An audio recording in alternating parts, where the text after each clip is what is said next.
It was pure luck. A Coast Guard Falcon Jet was on patrol 150 miles east of Boston in the Gulf of Maine.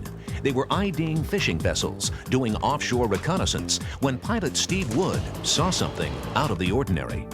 We were conducting a low identification pass on a fishing vessel, and as we were climbing out, something just caught my eye. I saw something glint in the sunshine on the water, but I really wasn't sure what it was. Flew over toward it, noticed that it was a sailing vessel, a fairly small sailing vessel. Tried to get down low, went down 100 feet, got as slow as we could, and still couldn't make out a name or anything. We hailed the fishing vessel that we had done the pass on. We can request from the fishing vessel. We're anxious to get a description.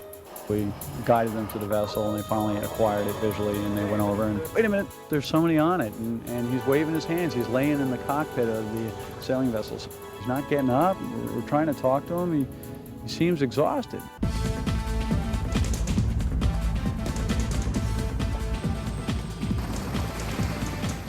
When the call came through, I was just under the understanding that this person was unconscious.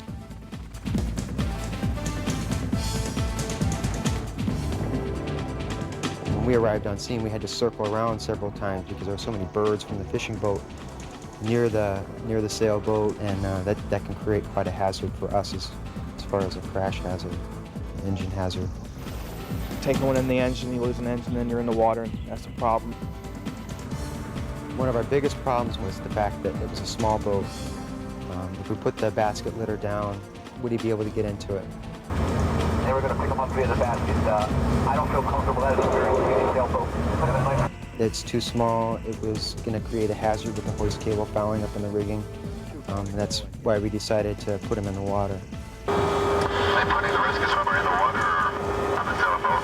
I think they're putting him on the boat. They're going to put the survival suit on the guy, and then they're both going to go in the water together. The water was roughly 50 degrees Fahrenheit, so that would definitely be a problem with hypothermia. There was no way we were going to put him in the water without a Gumby suit, a cold water immersion suit. And I brought an extra for myself, and that's the one I gave to the rescue swimmer to put the patient into. Gillo's doing a hoist right now. You lowered him in the water.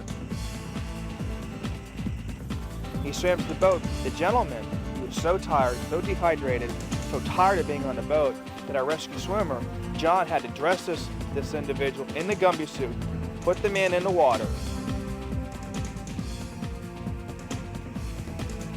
We lowered the basket all the way down into the water, and when he tried to get him in and maneuver him, he just wouldn't comply. You know, I saw him trying to bend him by the waist, or bend his knees so he can at least kind of get him into it, and there's just no way that was going to happen. He just wouldn't comply.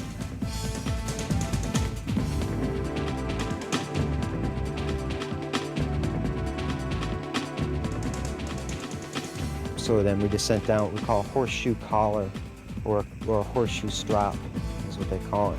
It goes right up around the armpits, hooks onto the cargo hook or the hoist hook, and then the rescue swimmer hooks onto the same hook. That was our only hope. That was basically the only way we'd get him out of the water. And they did a tandem hoist with the rescue swimmer. The rescue swimmer got him into the hoist collar and hoisted him up.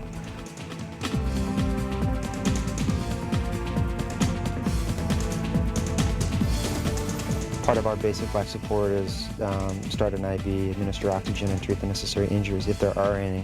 Once we got him into the helicopter, the treatment plan was basically treat for hypothermia. Roger. Any information on patient's vitals, and we can begin to make arrangements at whatever area you would like to bring the patient.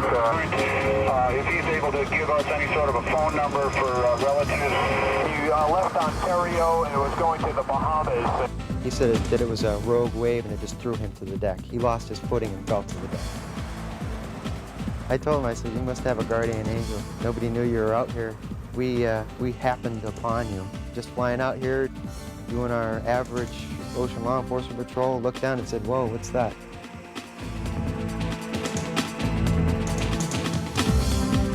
Stay tuned for scenes from next week's episode of Coast Guard.